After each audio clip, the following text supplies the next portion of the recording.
চেপে শুনুন মশাই, শুনুন। কি করে বলে চেপে শুনুন মশাই, আমার কাজের কথা শুনুন। আরে দূর মরে আপনার কাজের নিকুচি করেছে, দেখছেন বাড়ি শুধু লোক এখন হই হই ফুর্তি আনন্দ দেবে, এত মজার খবর। এই তো এই তো এইটা এই তো সমনটা, এই সমনটা, হ্যাঁ এই সমনটা, ছোট কাজ করো তো, এই সমনটা নিয়ে গিয়ে তুমি ধরো ধরো, আগে ধরো, আগে ধরো এটা। আপনি আমার কপিটা দিন, কপিটা দিন, কপিটা সই করতে হবে তো। এইখানটা এইখানটা সই করুন। এইখানে সই করে দিতে হবে। হ্যাঁ সই করবো। দু হাতটা কোথায়? ওই ওই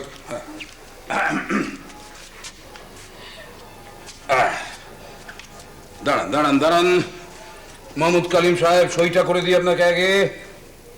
এইখানটায়, এইখানটাই বললেন না? হ্যাঁ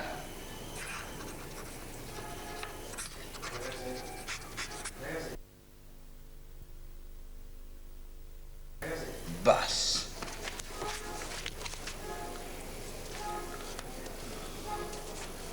হ্যাঁ এই ধরুন, এই ধরুন সই করে দিয়েছি, কপি পেয়ে গেলেন নিশ্চিন্ত।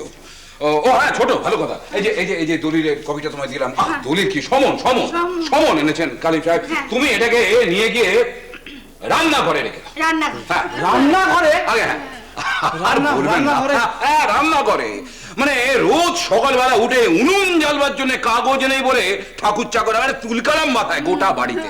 তো ঝামেলা একদিনের মিটে গেল, কাগজ উনুন জ্বালাবে? উনুন জ্বালাবে এই কাগজটা দিয়ে। আচ্ছা ঠিক আছে, আপনার তো তাহলে কপি পেয়ে গেছেন, সই করা, আর এই সমনও পাঠিয়ে দিচ্ছি রান্না করে। আপনি তাহলে আর কি, এবারে আসুন, নমস্কার, যাই, গুড বাই। আসুন আসুন।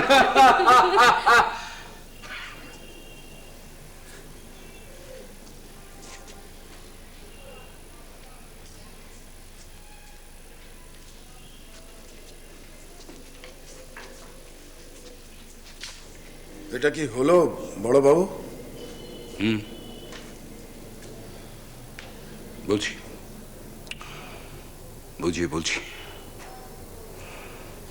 প্রথমত ওনাকে প্রাইমা ফেসিতে বোঝানো হলো যে এই সমনটা পেয়ে আমরা কেউ আদৌ ভাবিত নই।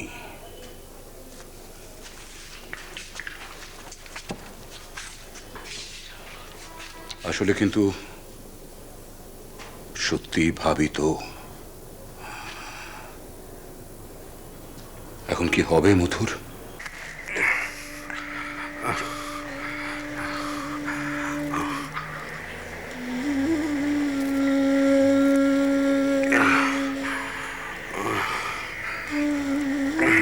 এ তো ভারী ব্যামো বদলেন দেখছি।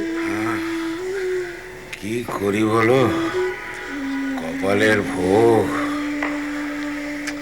কি আর বলি আপনাকে, ওই কথাটা বললুম শুনলেন না। ওই ঠাকুরের কাছে গিয়ে রোগ নিবৃত্তির কথা বলতে? হ্যাঁ না থাক না তো। জানেন কাল কি হয়েছে? রাতের দিকে ওই সেজবাবু ছোট কিনুমনিকে নিয়ে গেছিলেন।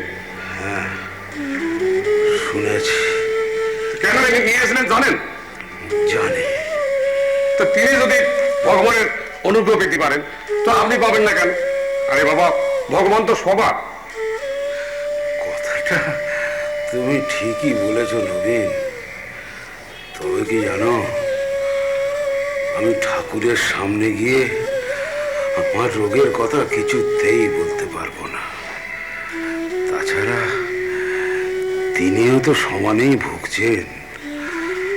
আমার রোগের ভার আর নাই বা নিলেন। ও হ্যাঁ, ঠাকুর সেজবাবুকে শেষমেশ কি বললেন? সাজা মকুব করে দিয়েছে? সে আমি জানি না। আচ্ছা নবীন না, এও কি হতে পারে? কি কি হতে পারে? ঠাকুর এও পারে সব উল্টে দিতে? এই এসব বিপদের প্রশ্ন করিস তো ভাই। বিপদ? এতে আবার বিপদের কি হলো? বিপদ নয়, তুই তো আমার মনের মধ্যে সন্দেহ চাকা দিচ্ছিস। না না, আমি ঠিক তা বলিনি। আমি বলিস নি।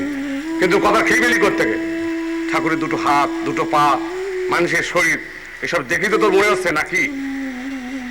শোন, মন্দিরে এই যে এত সব পণ্ডিত সভা, তর্ক বিতর্ক হয়ে গেল, তারপর ধর বড় বড় সাধুরা এসে এই ঠাকুরের পায়ে মাথা নোয়ানো, তারপর বলতে নেই মরো মরো দশা থেকে ছোট গিন্ডিমণিকে টেনে তুললেন।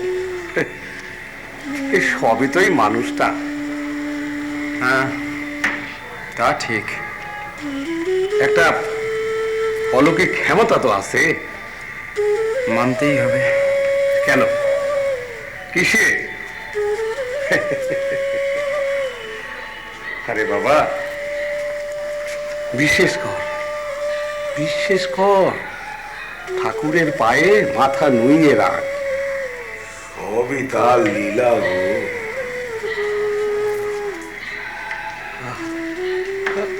আপনি আপনি স্বীকার করেন খাজাঞ্চি মশাই?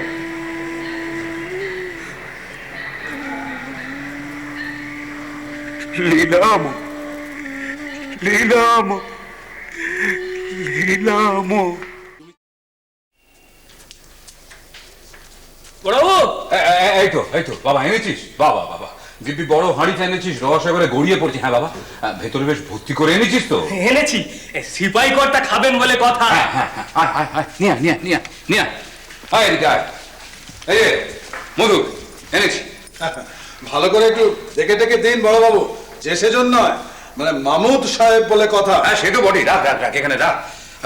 ইয়ে মানে কি বলে তোমার ওই মানে আমাদের জানবাজার পিএস এর খোদ সুপারিনটেন্ডেন্ট অফিসার জনাব মামুদ কালিম সাহেব। কেন শরম দিচ্ছেন বাবু? আমি একটা সামান্য সরকারি চাকরি করি। সামান্য সরকারি চাকুরে আপনি মশাই বলেন কি? আপনি লাট সাহেব, মানে খোদ লাটের দণ্ডমুণ্ডের কর্তা আপনি। মানে আপনার এত বড় ক্ষমতা যে আপনি নাকি ওই আমাদের জানবাজারের রানী রাসমণির জামাই মথুরানাথ বিশ্বাসকে, মানে মথুরানাথ বিশ্বাসকে আপনি কিনা একেবারে ঘানি টানাবার কল করেছিলেন। হ্যাঁ, শ্রীরাম কৃষ্ণ